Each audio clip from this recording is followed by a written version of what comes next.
एक विषय है जो मैं आपके साथ साझा करना चाहता हूँ और आपके कमेंट्स द्वारा आपके विचार भी समझना चाहता हूँ। एक ज़माना था जब भारतवर्ष में गुरुकुलों की परंपरा थी। आज भी है पर कम है due to the reason of our modernism. समय बदलता है, संस्कार मूल्यों में परिवर्तन आते हैं। अगर हम स्कूली परंपराओं की बात करें तो स्कूलों में भी काफ़ी चेंजेस हुए, शिक्षा के स्तर पर काफ़ी बदलाव हुए, इंफ्रास्ट्रक्चर बदला है। पर इस बदलाव में एक चीज़ जो बदली है, शायद बच्चों के लिए उसे वापस पहले जैसी हो जाना चाहिए। बात अगर हम करें धर्म की, ज्योतिष की या विज्ञान की, तो हर तरह हमारे जीवन साइंस के चारों ओर घूमता दिखता है। टीवी, लैपटॉप, मोबाइल, ये सभी साइंस के कारण हमें मिला है। मंदिरों में हवन, पूजा पाठ विज्ञान के आधार पर ही संभव हो पाया है। अर्थात विज्ञान हमारे रोम रोम का हिस्सा बन चुका है। हम मंदिर जाते हैं, गुरुद्वारे जाते हैं, कहीं भी जाते हैं, काफ़ी सारी चीज़ें, काफ़ी नियमों को फॉलो करना पड़ता है। अगर इसी तरह स्कूल यानी शिक्षा का मंदिर, जहां बच्चे का भविष्य आने वाले दिनों में तय होता है, क्यों ना हम थोड़े से परिवर्तन से इस दिशा में भी सकारात्मक परिणाम प्राप्त कर सकते हैं। I am talking about the morning prayers in schools. आप जानते हैं संस्कृत को दुनिया की सबसे ताकतवर भाषा क्यों कहा जाता है? दुनिया के सारे ऑलमोस्ट मंत्र संस्कृत में ही क्यों बने हैं? क्योंकि संस्कृत भाषा टेलीपैथी पर काम करती है। संस्कृत में कंपन होता है यानी वाइब्रेशन। ओम, एक एक शब्द इंसान की इंद्रियां, उसके ब्रेन की नसों को परिवर्तित करता है, प्रभावित करता है। संस्कृत में बोला गया कोई शब्द या मंत्र या कुछ भी ब्रह्मांड में एक कंपन क्रिएट करता है। तो संस्कृत इंसान के मनोवैज्ञानिक दिमाग पर सबसे ज़्यादा असर डालती है, ये कह सकते हैं। स्कूल्स की सुबह सुबह की प्रेयर्स में एक ऐसा बदलाव जिसमें थोड़ा बहुत संस्कृत का कोई मंत्र, स्तोत्र होना चाहिए। कहते हैं दिन की शुरुआत अच्छी हो तो व्यक्ति का चित्त बहुत प्रसन्न रहता है। स्कूल्स जो कि शिक्षा का मंदिर है, शिक्षा की शुरुआत सुबह की प्रार्थनाओं के बाद स्कूल्स में शुरू होती है। तो वो प्रार्थनाएं वैज्ञानिक होनी चाहिए, वैदिक होनी चाहिए, जिससे बच्चे का शारीरिक तंत्र, दिमाग पॉजिटिव रह सके। अब इसके फायदे समझिए। एक व्यक्ति जो संस्कृत का कोई भी मंत्र अकेला बोलता है तो चारों तरफ का वातावरण प्रभावित होता है।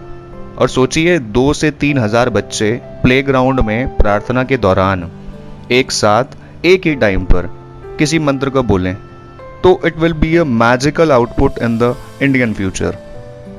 चलिए, गुरुकुल की तरह नंगे पैर खड़े होकर तो स्कूल्स में प्रेयर नहीं हो सकती, दैट्स नॉट पॉसिबल।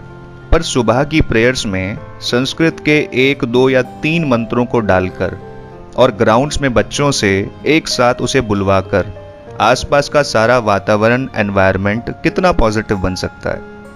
आप मंदिर जाते हैं, एक व्यक्ति जो दूर कोने में खड़ा कोई पूजा बोल बोल कर रहा होता है, आपको कोई खास फर्क नहीं पड़ता। फिर आप अगले दिन दोबारा मंदिर जाते हैं, 40 से 50 लोग बोल बोल कर एक पूजा कर रहे होते हैं। 10 मिनट बाद आप मंदिर से बाहर आते हैं, आपका दिमाग बिल्कुल सुन्न सा हो जाता है, शांत, एक साइलेंस दिमाग में, और मन प्रसन्न रहता है। क्योंकि ब्रह्मांड में ध्वनि का अपना महत्व है।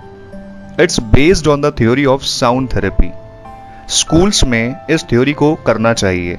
इसलिए नहीं कि हमें बच्चों को धर्म पूजा सिखानी है, बल्कि इसलिए ये थ्योरी साइंटिफिक रूप से बच्चे की ऑरा यानी उसके आभा मंडल को प्रभावित करेगी। It will create a change in the human minds. आपके बच्चे का व्यवहार, विचार, सोच, डिसीजन मेकिंग पावर सब बदलेगा। और बात बच्चों की नहीं है, टीचर, स्टाफ भी उसी माहौल का हिस्सा हैं। 8-10 घंटे वहीं रहते हैं, उनके लिए भी साइंटिफिकली काफ़ी फायदे हैं। एक हॉस्पिटल में अगर कोई पूजा, हवन कुछ भी कराया जाता है तो क्या केवल वहाँ हॉस्पिटल के मालिक को फ़ायदा होता है, एमडी को फ़ायदा होता है? वहाँ के पेशेंट्स और स्टाफ को भी सेम बेनिफिट्स मिलते हैं। एक और ऐसी व्यवस्था होनी चाहिए कि हर कमरे में स्पीकर पर एक मंत्र चलना चाहिए। लंच में बच्चों के कानों में केवल 5 मिनट, एटलीस्ट 5 मिनट वो ध्वनि जानी चाहिए। वास्तु की दृष्टि से पूरे स्कूल का वातावरण पॉजिटिव रहेगा। टीचर्स, स्टाफ, बच्चे सभी इन 1-2 बदलावों से पॉजिटिव रिजल्ट्स प्राप्त कर सकेंगे। अब समझ लो, आप आपके घरों में वास्तु दोष होता है या घर में शांति नहीं रहती, वास्तु एक्सपर्ट या प्रोफेशनल कहता है कि घर में स्पीकर्स पर मंत्र चलाओ, कभी कभी घर में हवन कराते रहो और थोड़े थोड़े टाइम पर रेगुलर बेसिस पर आप मंत्रों का जाप घर में बैठकर करते रहो, तो घर का वातावरण साइंटिफिकली शुद्ध होता है, मन प्रसन्न रहता है। ये थ्योरी स्कूल्स में, हॉस्पिटल्स में काफी अच्छे परिणाम दे सकती है। शायद 50-100 वर्षों बाद ये थ्योरी धीरे धीरे लोगों के जीवन का हिस्सा बन जाए, क्योंकि ये थ्योरी विज्ञान पर आधारित है, साउंड वेव्स पर आधारित है, ध्वनि तरंगों पर आधारित है। ठीक वैसे ही जैसे आपके घरों में वाईफाई का चलना आप लोग रोज देखते हैं तरंगों के माध्यम से।